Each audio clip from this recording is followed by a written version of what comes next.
ગુણાતીતોક્ષરમ બ્રહ્મા ભગવાન પુરુષોત્તમઃ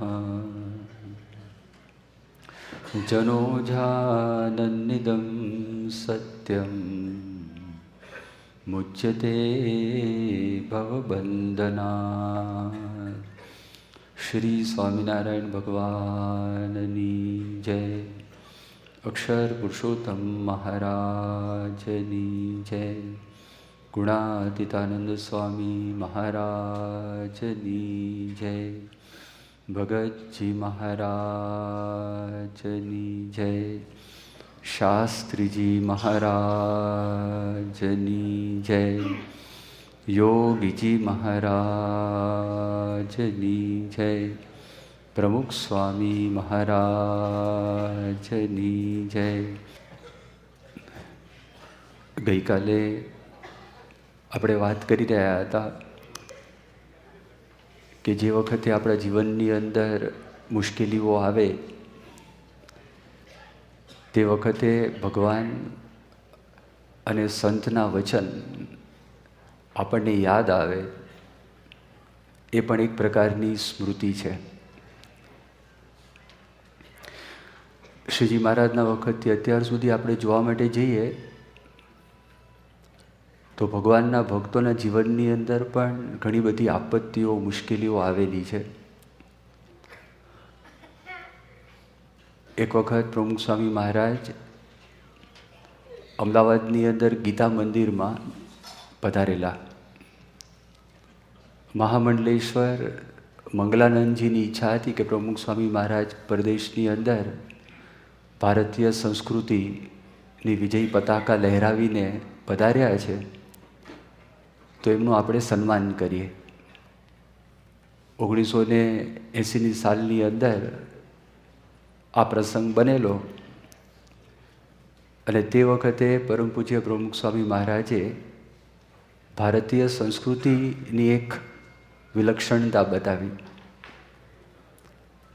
પ્રમુખ સ્વામી મહારાજે વાત કરી કે આપણને ભારતીય સંસ્કૃતિ એવું નથી સમજાવતી કે જીવનમાં દુઃખ નહીં આવે, પણ આપણી સંસ્કૃતિ આપણને એવું સમજાવે છે કે જીવનની અંદર દુઃખ આવશે, પણ એમનો સામનો કરવાની જે તાકાત છે એ આપણી સંસ્કૃતિ આપણને સમજાવે છે. એ વાસ્તવિકતાનો આપણે સ્વીકાર છે, એ સ્વીકાર કરવો પડે. અને એ વખતે ભગવાનને સંત આપણને જે માસ્ટર કીઝ આપેલી છે, જે વચનો એમના છે, વચનોનું આપણને સ્મરણ થાય, એ પણ એક સ્મૃતિ છે. ગઈકાલે આપણે વાત કરતા હતા કે આપણને સમજાવે છે કે આપણું સ્વરૂપ આત્મા છે. એ આપણે જેવો વિચાર મનની અંદર આવે તો ઘણા બધા દુઃખ છે, એ દુઃખ આપણને શાંત થઈ જાય. ભગતજી મહારાજનો પ્રસંગ ગઈકાલે આપણે કહી રહ્યા હતા અને તે વખતે પરમ પૂજ્ય સ્વામીશ્રી પધારેલા. વડતાલની અંદર ગોમતી તળાવમાં સ્નાન કરી અને ભગતજી મહારાજ બહાર નીકળ્યા તો તે વખતે અજ્ઞાની માણસોએ બહુ અપમાન કર્યું. ભગતજી મહારાજને કોઈ દુઃખ થયું નહીં, કારણ કે ભગતજી મહારાજ પોતે એવું કહેતા કે મારા ગુરુ ગુણાતીતાનંદ સ્વામી એમણે મારું બખ્તર એવું ઘડ્યું છે કે મને કોઈ ટોચો ન લાગે. જેમ દેહ અને આત્મા નોખા મારા ખખડે છે, જેમ તલવાર અને મ્યાન આ બંને અલગ છે, એમ એવી રીતે મારા ગુરુની કૃપાથી મને પણ આત્મા અને દેહ એ નોખા ખખડે છે. દુઃખ માત્ર શરીરના દુઃખ છે, આત્માને કોઈ દુઃખ નથી. એ ભગતજી મહારાજની આવી અતિશય દ્રઢ સમજણ હતી તો ભગતજી મહારાજને કોઈ દિવસ ક્યારે પણ ટોચો લાગતો નહોતો અને ક્યારેય વાંધો આવતો નહોતો. ત્યાર પછી શાસ્ત્રીજી મહારાજ, યોગીજી મહારાજ, પ્રમુખ સ્વામી મહારાજનો પણ આપણે વિચાર કરીએ, એમના જીવનની અંદર પણ આ વાત છે. ખાલી કહેવા પૂરતી વાત નથી, પણ એમના જીવનમાં આ વાત વણાયેલી છે. તો ક્યારેય કદાપી પણ એમને દુઃખ, મનમાં દુઃખનો અનુભવ થતો જ નથી. આ વાત એકદમ પાકી સમજાઈ ગઈ છે. ગઈકાલે આપણે બુશની વાત કરતા હતા.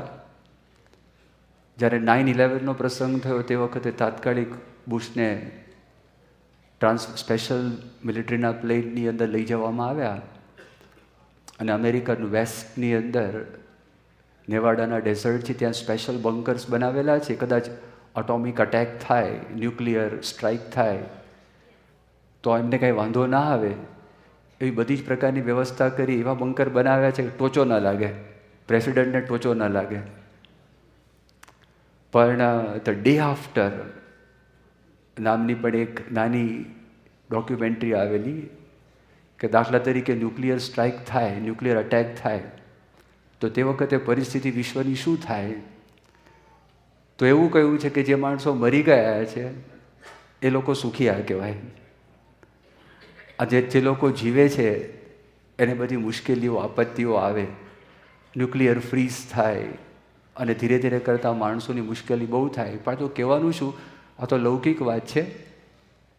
એમાં પણ માણસો પ્રયત્ન બધા કરે છે કે કોઈ પ્રકારનો વાંધો ના આવે, ટોચો ના લાગે. તો આધ્યાત્મિક જ્ઞાનની અંદર આવી સમજણ શ્રીજી મહારાજે આપેલી છે અને ત્યાર પછી આપણને ગુણાતીત સંતોએ પણ આપેલી છે. ગરડા પ્રથમનું 44મું વચનામૃત છે. એ વચનામૃતની અંદર વસો ગામના એક હરિભક્ત વાલા ધ્રુવ, હવે એમને એવો પ્રસંગ બની ગયેલો, પોતાની દીકરી જે હતી તો દીકરી ઉપર ત્યાં આગળ ગામના કોઈક માણસે આમ ખરાબ દ્રષ્ટિ કરેલી, એની સાથે ખરાબ વ્યવહાર કરેલો. હવે તે વખતે જમાનો એવો હતો, ગામ નાનું હોય તો અલગ અલગ બધાના વિભાગ હોય. બ્રાહ્મણનો વાડો હોય, ભાટવાડો હોય, કણબી છે, પટેલ છે, અમુક સ્થાનમાં રહેતા હોય. તો એક ગામની અંદર એક પ્રસંગ બને તો બધાને ખબર પડી જાય કે કંઈક પ્રસંગ બનેલો છે, પછી દીકરીના લગ્ન થાય નહીં. એટલે મનની અંદર બહુ જ એ વ્યથિત થઈ ગયેલા હતા, મનમાં બહુ દુઃખી થઈ ગયેલા હતા. એટલે મનમાં એ બધા વિચારો આવ્યા જ કરતા હતા. તે વખતે શ્રીજી મહારાજને એમણે વાત કરી કે મહારાજ, અહમ અને મમત્વના ઘાટ બહુ થાય છે, કેવી રીતે ટળે?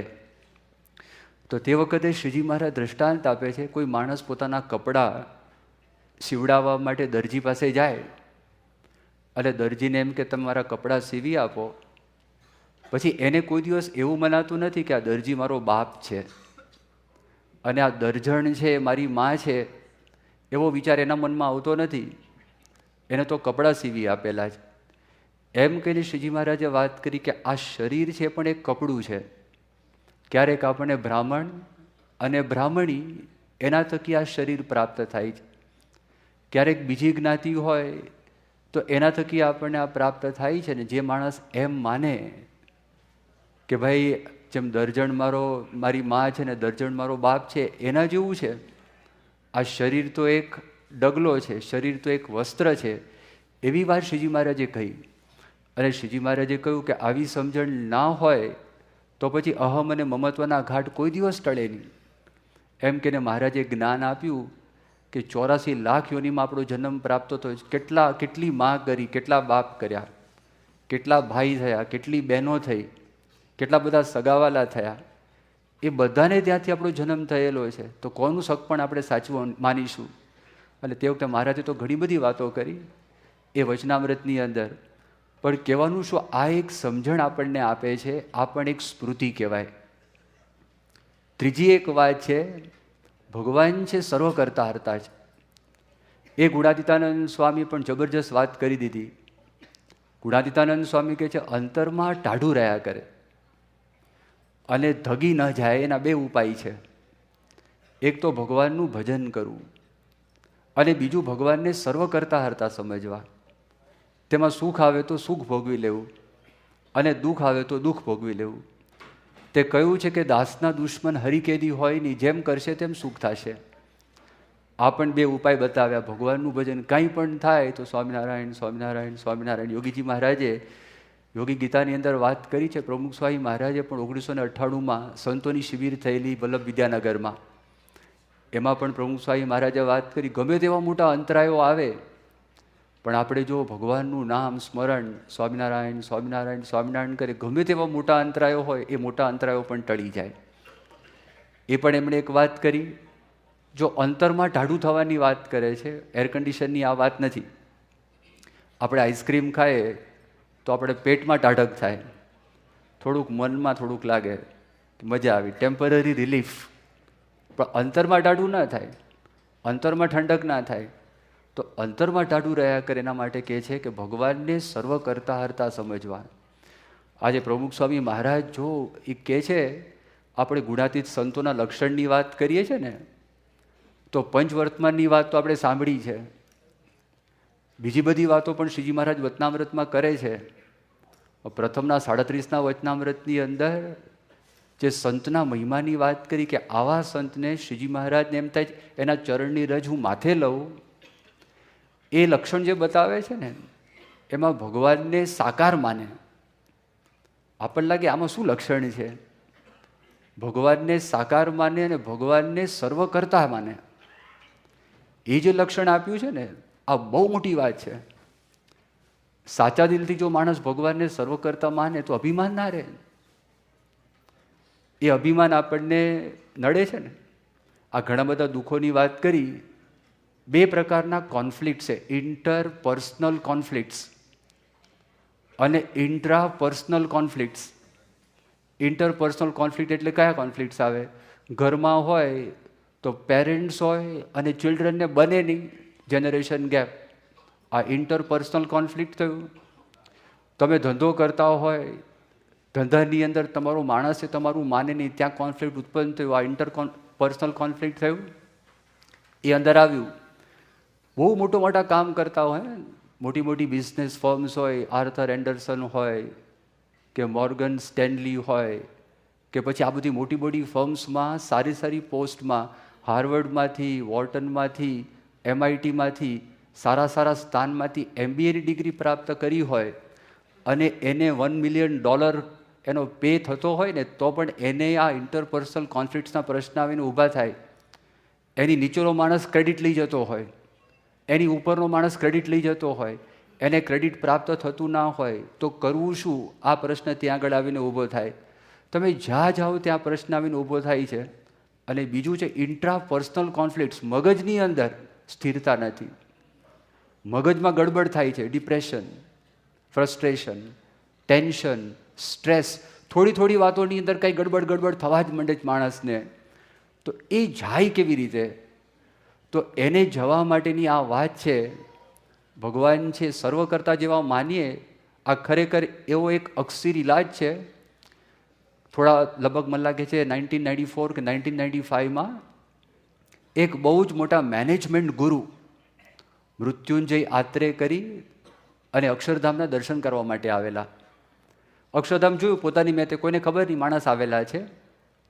જ્યારે વાજપેયીની સરકાર હતી ઇન્ડિયાની અંદર, અટલ બિહારી વાજપેયી, તો લિબરલાઇઝેશન પોલિસી એ લોકોએ એ કરવાના હતા. અને એની અંદર મેઇન એડવાઇઝર, ગવર્મેન્ટ એડવાઇઝર તરીકે આ વ્યક્તિ હતા, જે Calcutta IIM Indian institute of મેનેજમેન્ટમાં પોતે પ્રોફેસર હતા અને પોતે પણ IIMના જ MBA હતા. તો એ વ્યક્તિ ગવર્મેન્ટના એડવાઇઝર હતા અને એ અક્ષરધામ દર્શન કરવા માટે આવેલા. એમને અક્ષરધામ જોયું અને જોઈને લગભગ 2.5-3 કલાક જોયું હશે.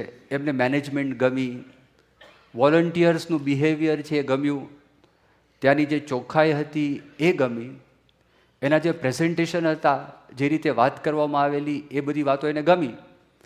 પણ પછી જ્યારે ડિસ્કશનમાં વાત આવી, એમણે એમ પ્રશ્ન પૂછ્યો એ કે આ કોનું વિઝન છે?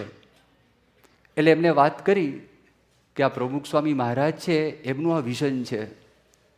તો મને એમણે પૂછ્યું કે તમે કોઈ પ્રસંગ પ્રમુખ સ્વામીનો કહી શકો? એટલે મેં એમને એક પ્રસંગની વાત કરી. See how the work is done. કે one of the characteristics of a true leader is he encourages participation. અને લીડરશિપની એક ક્વોલિટી છે, એ ક્વોલિટી એવી છે કે બીજા માણસ છે ને એ પોતે જાણે કરતા ન હોય એવું જ તમને દેખાય, અને બીજી બધી વ્યક્તિઓ કામ કરતા હોય ને એવું તમને એવું લાગે. એ સમજવું કે સાચા લીડર તમને પ્રાપ્ત થયા છે. He doesn't take the credit, he distributes the credit, he gives the credit. પોતે કર્યું હોય તો પણ એમાં જુદી પ્રકારની તાકાત આવે છે. એવો એક પ્રસંગ થયો કે અક્ષરધામ ગાંધીનગરની અંદર જ્યારે બધું બાંધકામ ચાલુ હતું અને પાછળની જે પરિક્રમા છે, પરિક્રમાનું બાંધકામ છે શરૂ થઈ ગયેલું હતું. એ પરિક્રમા પાછળથી પૂરી ક્યાં આગળ કરવી એનો એક પ્રશ્ન હતો. અને તે વખતે બધા ડિઝાઇનર્સ છે, વિઝ્યુલાઇઝર્સ છે, આર્કિટેક્ટ્સ છે, સંતો છે, ઘણા બધા ડિસ્કશન્સ ચાલ્યા. 7 મહિના સુધી અવારનવાર આ ડિસ્કશન્સ થતા રહ્યા, પણ એક ચોક્કસ નિર્ણય ઉપર ના આવી શકીએ. અત્યારે જે આગળ પ્રદક્ષિણા પૂરી થાય છે એના કરતાં પાછળ રાખવી કે આગળ રાખવી બહુ ચર્ચા ચાલી. એ દરમિયાન પ્રમુખ સ્વામી મહારાજ ગાંધીનગર પધારેલા અને ગોરધનભાઈ પટેલના ઘરે બાપાનો ઉતારો, મૌધા ગામના આપણા હરિભક્ત બાપા એમને ત્યાં 7 થી 8 વખત ઉતરેલા છે. એમના 3 દીકરાઓ અમેરિકાની અંદર જ રહે છે. ટુસાન છે ફિનિક્સની પાસે, ત્યાં આગળ 3 દીકરાઓ રહે છે, રમેશભાઈ, જ્યોતિન્દ્રભાઈ ને ઘનશ્યામભાઈ. એમના ઘરે ત્યાં આગળ સંતો બાપા પાસે ગયા અને બાપાને વાત કરી કે બાપા આવી રીતે જરા એક પ્રશ્ન છે. તો સ્વામી જોઈ રહ્યા બધા પેલા બ્લુ પ્રિન્ટ સામે, તો કંઈ બોલ્યા નહીં. સ્વામી કે કાલે હું આવું છું, કાલે આપણે નિર્ણય કરીએ. અને બીજે દિવસે પ્રમુખ સ્વામી મહારાજ ત્યાં આગળ પધાર્યા. ત્યાં આગળ પધારી અને અત્યારે જ્યાં પરિક્રમા પૂરી થાય છે ને એ જ સ્થાનમાં પોતે ઊભા હતા. આગલે દિવસે ત્યાં ટ્રેક્ટર મૂકેલું, બાપા ઉપર ચડી શકે, જોઈ શકે.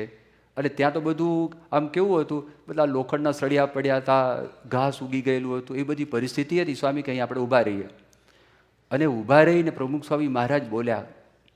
સ્વામી કે ગઈકાલે સૂતા સૂતા મને એક વિચાર આવ્યો છે, અને જો તમને લોકોને ઠીક લાગે તો પછી એ રીતે કરજો, અને તમને ઠીક ન લાગે તો વાંધો નહીં. મને સૂતા સૂતા એવો વિચાર આવ્યો છે કે આપણે અહીંયા ઊભા છે ત્યાં પરિક્રમા પૂરી કરીએ, અને પાછળ જેમ આપણે કાટખૂણા કર્યા છે એવી રીતે ઓફસેટ અહીંયા પણ આપણે ઓફસેટ કરીએ. અને અહીંયા આગળ જેમ પોડિયમ છે એવું બનાવીએ, પણ એવું ચોરસ નહીં, પણ લંબચોરસ. પથ્થરના 2 લેમ્પ પોસ્ટ મૂકીએ અને અહીંયા આગળ કોઈ પથ્થરનો આપણે દરવાજો ના બનાવીએ. એવો મારા મનમાં વિચાર આવ્યો છે. તમને જેમ ઠીક લાગે એમ કરજો. હું જેવું આ બોલ્યો ને પ્રસંગ, તો મૃત્યુંજય આત્રેય શું કે સ્વામી કે this is the base of a successful leader, successful leadership. મને કે એ વ્યક્તિને તમારા ગુરુ છે અને તમને તો આજ્ઞા કરી શકે, આમ કરો તો તમે ના પાડવાના છે. તમે બુદ્ધિથી વિચાર કરીને તમે એના શિષ્ય થયા છો ને, તો શિષ્યનું તો લક્ષણ છે ટુ ઓબે હિઝ ગુરુ, અને હી ઇશ્યુઝ ઓર્ડર્સ, હી ડિક્ટેટ્સ ટર્મ્સ કે તમે આમ કામ કરો, તમે આમ કામ કરો. પણ આ બોલ્યા નથી. જો ખરેખર કોઈ પણ વ્યક્તિ મેનેજમેન્ટની આપણે વાતો કરીએ તો મેનેજમેન્ટમાં વચ્ચે નડે છે શું? મેન મેનેજમેન્ટ, મટીરિયલ મેનેજમેન્ટ અને મની મેનેજમેન્ટ. આ 3 વસ્તુ આવે છે ને. મેનેજમેન્ટમાં શું આવે? ઘણા બધા પુસ્તકો લખાઈ ગયા. કોને મેનેજ કરવાના છે? પૈસાને મેનેજ કરવાના છે, માણસોને મેનેજ કરવાના છે. મટીરિયલ આવે, મટીરિયલને મેનેજમેન્ટ કરવાનું છે. એ મેનેજમેન્ટમાં નડે છે શું? કોઈ પણ એક વ્યક્તિ બધું કામ ના કરી શકે, એને બીજાની જરૂર પડે જ છે, એની મદદની જરૂર પડે જ છે. તો એ જ્યારે બીજા વ્યક્તિની જરૂર પડે ત્યારે એની સાથે કેવી રીતે વર્તાવ કરવો જોઈએ? જો અભિમાન હોય તો ઇટ્સ અ બેરિયર, ઈગો હોય ઇટ્સ અ બેરિયર. અને આ વ્યક્તિ તમને આવી રીતે કહે છે, બહુ રાજી થઈ ગયા, બહુ પ્રસન્ન થઈ ગયા, તો જેવા ભગવાનને તમે સર્વ કરતા હરતા માનો, that means you are shading your ego. નહીતર આપણે હું કરું છું એટલે કરતાપણું ભગવાનનું ટળી ગયું.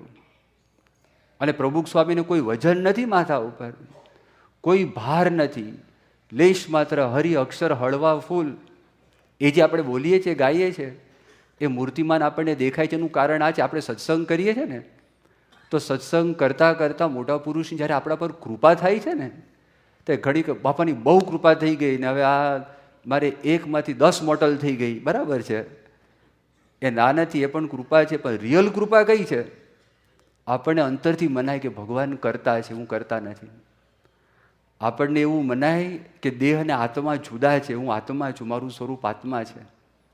એ આપણને જ્યારે સમજાય સાચા અર્થની અંદર, ત્યારે સમજવું કે પ્રમુખ સ્વામીની આપણા પર કૃપા થયેલી છે, પ્રમુખ સ્વામી આપણા પર રાજી છે. તો જો બધા જ પ્રસંગો થઈ ગયા, દરેક પ્રસંગની અંદર પ્રમુખ સ્વામીને કોઈ પણ પ્રસંગ બન્યા હોય તકલીફ પડી નથી. હેરોમાં આપણને જમીન ના મળી. કેટલી મહેનત કરી. આપણું મંદિર નાનું હતું લંડનમાં, આપણે મોટા મંદિરની ઈચ્છા હતી. હેરોમાં આપણે 6 એકર જમીન લીધી. સારી જગ્યા કહેવાય. ત્યાં બધી હેરોમાં કોલેજીસ પણ બહુ સારી છે, યુનિવર્સિટીઝ પણ સારી છે, જગ્યા પણ બહુ સારી. આપણે લીધી અને જ્યાં આગળ પ્રપોઝલ મૂક્યું કે આપણે મંદિર બનાવવું છે, વિરોધ શરૂ થયો. અને એ વિરોધ એના બેઝમાં શું હતું? રેસિઝમ, બીજું કશું નહોતું. હવે લોકોએ કીધું કે ના, અહીંયા બધા ટ્રાફિક વધી જશે, નોઇઝ થશે, મુશ્કેલી થશે, માણસો આવશે, અમારું સાયલન્સ ડિસ્ટર્બ થશે. અલ્યા ભાઈ, આ સાયલન્સ ડિસ્ટર્બ થાય એવો નથી. આ તો આ ડિવાઇન નોઇઝ છે, જેનાથી મન સાયલન્ટ થાય. આપણે તો મંદિરમાં અવાજ થાય છે ને, નગારા વાગે, ઝાલર વાગે, ઘંટડીઓ વાગે, એ અંતર છે ને, અંતરમાં ગડબડ છે, અંતરમાં નોઇઝ છે. નોઇઝને શાંત કરવા માટે છે, એ ટર્બ્યુલન્સથી શાંત કરવા માટે છે. પણ લોકોને આ સમજાય નહીં. પણ કીધું ચલો, એક કેસ થયો તો આપણે બહુ સારામાં સારા સોલિસિટર હતા, લોર્ડ સિલ્સોય કરીને, એને આપણે રાખેલા હતા. અને આપણા હરિભોગ તો એટલી બધી મહેનત કરી હતી. મોટા મોટા હરિભોગ તો 75 વર્ષના દાલિયા કાકા એ ટ્યુબ સ્ટેશન ઉપર જઈને ત્યાં ઊભા રહે અને સહીઓ ઉઘરાવે, દુકાનોમાં જાય, સહીઓ ઉઘરાવે, ધોળિયાઓ પાસે સહીઓ ઉઘરાવે. આપણે લગભગ 25,000 સિગ્નેચર્સ કલેક્ટ કરેલી હતી. જસ્ટ ઇમેજિન ધી એફર્ટ, કેટલી મહેનત કરી હશે.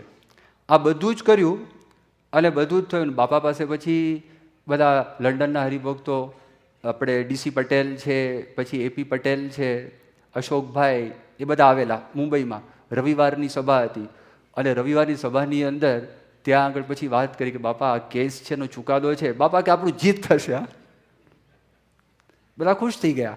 લંડનના હરિભક્તોને વાત કરી કે બાપાએ આમ કહ્યું છે અને ત્યાં આગળ કેસ ચાલે. આપણી તો હાર થઈ, આપણે હારી ગયા.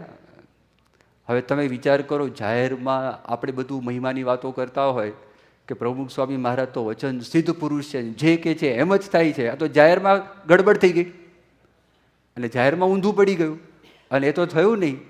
હવે શું કરવું? ફોન આવ્યો લંડનના હરિભક્તોનો અને ત્યાં આગળ જેવો ફોન આવ્યો, ફોનની અંદર વાત કરી કે બાપા આપણે તો હારી ગયા. બાપા કે જેવી મહારાજની ઈચ્છા. રાત્રે ફોન આવ્યો અને સૂઈ ગયા. એ તો ઘસઘસાટ નસકોરા બોલવા લાગ્યા. તો બીજા બધા સંતોએ આ વાત સાંભળીને એમની ઊંઘ ઉડી ગઈ. આખી રાત ઊંઘ ના આવ્યા. અને વચ્ચેથી પછી બાપાના દર્શન કરવા માટે ગયા, જોવા માટે કે સ્વામીને શું કરે. તો સૂતા હતા પ્રેમથી. સવારે પૂછ્યું બાપાને કે સ્વામી આપને ઊંઘ કેવી રીતે આવી? મને તો અમને તો ઊંઘ આવી જ નથી. સ્વામી કે જો, આપણે 100% પુરુષાર્થ કરી લીધો, મહેનત આપણે કરી લીધી. ભગવાનની જેવી ઈચ્છા, ભગવાનની ઈચ્છામાં રાજી રહેવું, એવી વાત કરી દીધી શ્રીજી મહારાજે. તો જોરદાર વાત. જો બરોબર સમજતા ના આવડે તો થોડી ગડબડ પણ થાય એવી વાત છે. ગરડા પ્રથમના 74ના વતનામૃતમાં તો ત્યાં સુધી વાત કરી કે ભગવાનની ઈચ્છાથી આખા જગતમાં સત્સંગ થાય તો ભલે, અને કદાચ મટી જાઓ તો પણ વાંધો નહીં, પણ આપણે તો ભગવાનના દાસ છે માટે રાજી રહેવું. આવી વાત કરી. તો જેમ શરૂઆતમાં કીધું ને, સમજતા ના આવડે એટલે શું? આપણો પુરુષાર્થ બંધ થઈ જાય. ભગવાનની ઈચ્છાથી બધું થાય છે, મહેનત શા માટે કરવી? એવું નથી. આજે વતનામૃત છે, વતનામૃતમાં મહારાજે જે વાત કરી છે એવી વાત છે કે 100% મહેનત કરી લેવાની અને 100% મહેનત કર્યા પછી ભગવાન જે ફળ આપે એમાં રાજી રહેવું. એ માથા પર રાખવું નહીં. અને ભગવાન જે કરતા હશે સારું કરતા હશે, આવો જો એક વિચાર હોય તો આપણે કોઈ પણ ક્ષેત્રમાં હોય, બિઝનેસમાં હોય, જોબમાં હોય, ધંધામાં, નોકરીમાં, અભ્યાસમાં, મંદિરના કામકાજમાં, ગમે તે આપણે કામ કરતા હોય એ આપણને વાંધો ના આવે. પણ 100% મહેનત પહેલાં કરી લેવાની. બાપા કે આપણે કરી છે, ના કરીએ તો આપણી ભૂલ છે, આપણે મહેનત કરવી જોઈએ. પણ જો કરી છે તો ભગવાનની જેવી ઈચ્છા, ભગવાન જે કરતા હશે સારું કરતા હશે. 1980ની સાલમાં બીજો એવો પ્રસંગ બનેલો. બાપા પરદેશ આવેલા હતા અને તે વખતે તમને જો ખ્યાલ હોય તો ભગવાન સ્વામિનારાયણ વિશતાબ્દી મહોત્સવ 81ની સાલમાં ઉજવાયો. હવે એ જ્યારે ઉત્સવ ઉજવાયો ત્યારે જો યોગીજી મહારાજે 1967ની સાલમાં મેળાઓની અંદર પ્રાર્થના કરેલી, હે શાસ્ત્રીજી મહારાજ, તમે અમને એવી શક્તિ આપો અને એવી તાકાત આપો કે હજારો માણસો તમારા સ્વરૂપમાં જોડાય, એવી શક્તિ આપો, એવું જ્ઞાન આપો. અને અમે તમારી જો જાહેરાત નહીં કરીએ તમે રાજી નહીં થાઓ. આ ભક્તિ છે. આપણને જે સારી વાત મળી છે લોકોને આપણે કરીએ, શેર કરીએ, એ આપણી ભક્તિ છે. તો 81ની સાલમાં બાપાની ઈચ્છા હતી કે ભગવાન સ્વામિનારાયણનું નામ છે લોકોને ખબર પડે. તો 1976થી લઈને 1981ની સાલ સુધી એક એવું આધ્યાત્મિક આંદોલન, સ્પિરિચ્યુઅલ રેવોલ્યુશન જેને કહીએ, એ ગુજરાતની અંદર 18,000 ગામડામાંથી ગુજરાતના 16,000 ગામડામાં બીજ સૂત્રો લખેલા કે ચલો સ્વામિનારાયણ નગર, ચલો સ્વામિનારાયણ નગર, ચલો સ્વામિનારાયણ નગર. હિલિયમનો એક મોટો બલૂન પણ આપણે મૂક્યો હતો, ચલો સ્વામિનારાયણ નગર. ત્યાં ઈસરો છે, ઇન્ડિયન સ્પેસ રિસર્ચ ઓર્ગેનાઇઝેશન, એની અંદર વિનોદ અગ્રવાલ નામના એક કમ્યુનિકેશન સાયન્ટિસ્ટ હતા, બહુ બુદ્ધિશાળી માણસ, ભણવામાં થ્રુ આઉટ ફર્સ્ટ રેન્ક આવેલી એમની, અને ઈસરોમાં પોતે હતા. અને એ વ્યક્તિને મળવા માટે ગયેલા હતા. તો તે વખતે કમ્યુનિકેશન સાયન્ટિસ્ટ તો ગવર્મેન્ટ ઓફ ઇન્ડિયા તરફથી અમેરિકા તે વખતે આવ્યા હતા. અને એ જે રહેતા હતા તો બાજુના બધા નેબર્સ, બધી વ્હાઇટ નેબરહુડ હતું. એ લોકોએ મશ્કરી કરી. મશ્કરીમાં એવું કીધું કે we have heard that in India people stay on trees, they live on trees. અમે એવું સાંભળ્યું છે કે ઇન્ડિયાની અંદર બધા માણસો છે ને ઝાડ ઉપર રહે છે, એટલે વાંદરાઓ ઝાડ ઉપર રહેતા હોય, એમ કમ્પેરિઝન ત્યાં કરી. તો કે ઇઝ ઇટ ટ્રુ? એટલે વિનોદ અગ્રવાલે વાત કરી કે yes it's true, they live on trees. એટલે ફરી વખત મશ્કરીમાં પૂછ્યું, how do they climb up? ચડે છે કેવી રીતે? એ કે બાય એલિવેટર્સ. એ બોલ્યા એટલે એકદમ પેલો માણસ ઠરી ગયો. પેલો માણસ એકદમ શાંત થઈ ગયો. ભારે લાગે છે, આ ચર્ચા કરવા જેવી લાગતી નથી. બહુ બુદ્ધિશાળી માણસ. એણે આ પ્રશ્ન પૂછ્યો કે હું કમ્યુનિકેશન સાયન્ટિસ્ટ છું, મને એક નવાઈ લાગે છે, હું જ્યાં જઉં ત્યાં આગળ ચલો સ્વામિનારાયણ નગર, ચલો સ્વામિનારાયણ નગર, સ્ટેશન ઉપર જાઉં, એસટી સ્ટેન્ડ ઉપર જાઉં, બસ પાછળ જાઉં, કે તમે આટલું બધું પહોંચ્યા કેવી રીતે? જો એ આખી ભક્તિની વાત આવી તો ઘણા બધા કાર્યક્રમ તે વખતે થયા, જેમાં રાજકીય નેતાઓ, સામાજિક નેતાઓ, શૈક્ષણિક નેતાઓ, કે પછી દરેક કોઈ પણ પાસું બાકી રહ્યું નહોતું. દરેકને ટચ થાય અને સારી રીતે ટચ થાય અને પ્રેમથી લોકો સ્વીકાર કરે, એવી બધી વાતો હતી. એમાં પૂજ્ય ઈશ્વર સ્વામીના મનમાં એવી ઈચ્છા થઈ કે જો ભગવાન સ્વામિનારાયણની સ્ટેમ્પ પડે ને તો બહુ સારું. સ્ટેમ્પમાં તે વખતે સ્ટેમ્પનું ચલણ, અત્યારે સ્ટેમ્પ નીકળી ગઈ, ઈમેલ આવી ગયા, ટેલિફોન આવી ગયા, એટલે સ્ટેમ્પની ને કવરની બહુ જરૂર ના પડે. પણ તે વખતે સ્ટેમ્પ આવે અને બધા હરિભક્તો એ સ્ટેમ્પનો ઉપયોગ કરે તો ભગવાન સ્વામિનારાયણનું નામ છે વધારે લોકો પાસે જાય. એમણે બહુ પ્રયત્ન કર્યા. ગુજરાતની અંદર લાગતા વળગતા દરેક વ્યક્તિને પર્સનલી મળી લીધું. પછી ત્યાંની ભલામણ લઈને સેન્ટ્રલ ગવર્મેન્ટમાં એક કમિટી આવે, ફિલાટેલિક ક્લબની કમિટી, કે જે લોકો આવી રીતે જે સ્ટેમ્પ છે એ કોની સ્ટેમ્પ બહાર પાડવી એ નક્કી કરતા હોય. તો ત્યાં આગળ પણ પોતે ગયા. અને ત્યાં આગળ ગયા પછી એક રાજકીય નેતા હતા, બહુ અપમાન કરી નાખ્યું, જબરજસ્ત અપમાન કરી નાખ્યું. અને પછી લોકોએ અંદર અંદરથી એવું નક્કી કર્યું કે આપણે આ સ્ટેમ્પ બહાર ન પાડવી. બાપાને ફોન પણ કરેલો, બાપા અમેરિકા હતા. બાપા કે જાઓ થઈ જશે, પણ કશું થયું નહીં. પછી બાપા પાછા આવ્યા દેશમાં અને તે વખતે આ વાત નીકળી, સ્ટેમ્પની વાત નીકળી. એટલે તે વખતે ઈશ્વર સ્વામી બેઠા હતા, એમણે કીધું કે બાપા મારી ભક્તિની અંદર કસર અને મારી ભક્તિમાં ખામી હશે, એટલા માટે આ સંકલ્પ પૂરો થયો નહીં. બાપા કે ના, એવું નથી, મહારાજની ઈચ્છા. તમારી ભક્તિ શ્રીજી મહારાજના ચોપડે એ જમે થઈ ગઈ છે, તમારી મહેનત ને પુરુષાર્થ જમે થઈ ગયો છે, પણ મહારાજની એવી ઈચ્છા હશે. શ્રીજી મહારાજની એવી ઈચ્છા છે મારા કરતાં મારા ભક્તની સ્ટેમ્પ પહેલાં બહાર નીકળે. તો યોગી બાપાની પહેલાં બહાર નીકળી 1992માં, અને હજી મહારાજની નીકળી નથી, હજી નીકળી નથી. પણ એ જો મહારાજની ઈચ્છા. તો જો કરતાપણાની વાત કરીએ, એ આપણને સમય યાદ આવે, ભગવાન જે કરતા હશે સારું કરતા હશે એવી આપણને તે વખતે સમજાય, તો એ પણ ભગવાનની સ્મૃતિ છે. અને એ સ્મૃતિથી માણસના જીવનમાં શાંતિ થાય. ત્રીજી એક વાત શાસ્ત્રીજી મહારાજ કરતા. શાસ્ત્રીજી મહારાજ કરતા આ સંસાર કેવો છે, ઊંટના બેસણા જેવો છે. ઊંટ હોય ને તો ઊંટ ઉપર આપણે બેઠા હોય તો હેલા આવવાના જ છે. આપણે ગમે તેટલો પ્રયત્ન કરીએ, ઊંચું નીચું થયા જ કરવાનું છે. એમ સ્વામી કહેતા આ શરીર, દેહના સગાવાલા, આ લોક અને લોકનો વૈભવ, એ બધું ઊંટના બેસણા જેવું છે. અપ્સ ડાઉન્સ થયા જ કરે. ક્યારેક ઊંચું આવે, ક્યારેક નીચું આવે, ક્યારેક બહુ આગળ વધી જાય, સામાન્યમાંથી આગળ વધી જાય, એવા બને. આ કરસનભાઈ ધીરમાવાળા છે તો એમની સાથે આપણા કેટલાક હરિભક્તો સાયકલ ઉપર ગોમતીપુરની અંદર આ જે પાવડર છે ને, સાબુ, એ વેચવા માટે જતા હતા. દોલુભાઈ કરીને છે, અહીંયા એમનો દીકરો શશી આવ્યો છે ભણવા માટે, ફિઝિયોથેરાપીનું કરવા માટે આવ્યો છે. એના દીકરા તુષારભાઈ બ્રહ્મભટ્ટ અને દોલુભાઈ બ્રહ્મભટ્ટ એ સાથે ફરતા, અને એ સાયકલ ઉપર જાય, સાયકલ ઉપર આ બધો પાવડર હોય, પાવડર દુકાને વેચે. આજે કરોડોનો ટર્નઓવર થઈ ગયો. તો ભગવાનની જેવી ઈચ્છા એવું બને. અને 1972માં ઈડી અમીને કાઢ્યા. તો થોભાણીની વાત ડૉક્ટર સ્વામી કરે છે. 1972માં કાઢ્યા, 1982માં લેસ્ટરમાં બસ સ્ટોપ ઉપર ઊભા હતા. અને યોગીજી મહારાજ 1970માં જ્યારે આફ્રિકા પધારેલા, 900 એકરના કોફીના શાંભા, 5 મર્સિડીઝ ગાડી. હવે એ વ્યક્તિ ત્યાં આગળ ફરતા હોય અને એક જ સ્વપ્ન આવ્યું ઈડી અમીનને, ધડાકો થઈ ગયો અથવા મચ્છુ ડેમ તૂટ્યો. એ સારા માણસો, પૈસાદાર હોય, ગરીબ માણસો, બધા જ રાજકોટ તરફ એક લાઇનમાં જતા હતા. એ કોઈ ત્યાં આગળ બધા ડિફરન્સીસ મટી ગયા.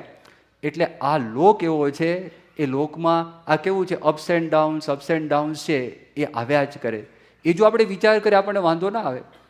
આપણને એવું લાગે છે ને આપણે આ પૃથ્વી પર બેઠા છે, પૃથ્વી સ્થિર છે. હકીકતમાં ઇટ્સ મૂવિંગ. આ સ્થિર છે જ નહીં, એ તો આપણી ભ્રમણા છે. ટેક્ટોનિક પ્લેટ્સ છે અને ફર્યા કરે છે, મૂવમેન્ટ ચાલુ છે, અખંડ મૂવમેન્ટ ચાલુ છે. અત્યારે ઇન્ડિયન સબકોન્ટિનેન્ટ છે તો એશિયન કોન્ટિનેન્ટને પુશ કર્યા જ કરે છે. It is pushing. એટલે આ અર્થક્વેક્સ થાય છે ને. પાકિસ્તાનમાં અર્થક્વેક થયો, દિલ્હીમાં અર્થક્વેક થયો, કચ્છની અંદર અર્થક્વેક થયો.